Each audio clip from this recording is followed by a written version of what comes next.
السلام علیکم دوستو، جی ایم اسٹوڈیو 786 میں خوش آمدید۔ دوستو، آج کے اس سبق آموز اور ایمان افروز واقعے میں ہم بات کریں گے اسلام کے پہلے خلیفہ امیر المومنین حضرت ابو بکر صدیق رضی اللہ تعالی عنہ کے خوف خدا اور ان کے چھپ کر عبادت اور خدمت کرنے کے بارے میں۔ یہ واقعہ آپ کی آنکھوں میں آنسو لائے بنا نہیں رہ سکے گا، اس لیے ویڈیو کو آخری تک لازمی سنیے گا۔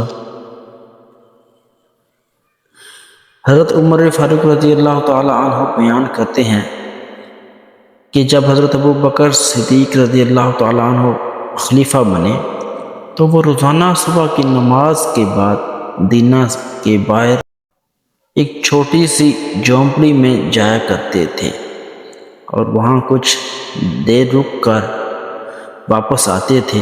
حضرت عمر رضی اللہ تعالیٰ عنہ کو تجسس ہوا، حیرانگی ہوئی کہ آخر خلیفہ وقت روزانہ اس جھونپڑی میں کیوں جاتے ہیں۔ ایک دن حضرت عمر فاروق رضی اللہ تعالیٰ عنہ ان کے پیچھے گئے۔ جب حضرت ابو بکر صدیق رضی اللہ تعالیٰ عنہ وہاں سے چلے گئے تو حضرت عمر رضی اللہ تعالیٰ عنہ اس جھونپڑی کے اندر داخل ہوئے۔ وہاں انہوں نے دیکھا کہ ایک اندھی اور اپاہج یعنی کہ جو چل نہیں سکتی بوڑھی عورت بیٹھی ہے اور اس کے پاس چھوٹے چھوٹے بچے ہیں۔ حضرت عمر رضی اللہ تعالیٰ عنہ نے اس اندھی عورت سے پوچھا، مائی یہ جو شخص روزانہ تمہارے پاس آتا ہے یہ کون ہے؟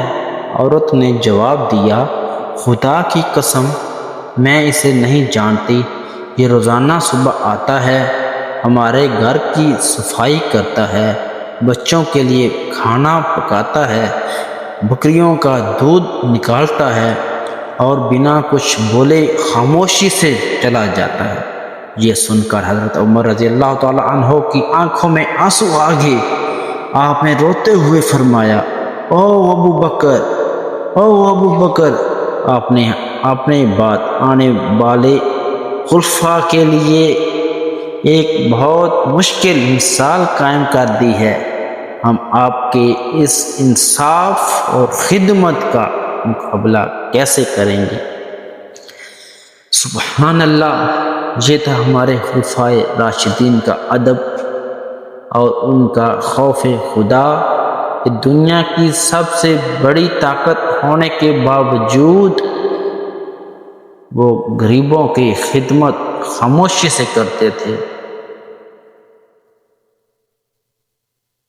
اور دعا کرتے ہیں کہ اللہ پاک ہمارے حکمرانوں کو بھی غریبوں کا خیال کرنے کی توفیق عطا فرمائے۔ دوستو، اگر آپ کو آج کا یہ سچا واقعہ پسند آیا ہو ہمارے چینل جی ایم اسٹوڈیو 786 کو ضرور سبسکرائب کریں، ویڈیو کو لائک کریں، دوستوں کے ساتھ شیئر بھی کریں تاکہ ہمارا یہ پیغام آگے پہنچ سکے۔ اللہ حافظ۔ پاکستان زندہ باد۔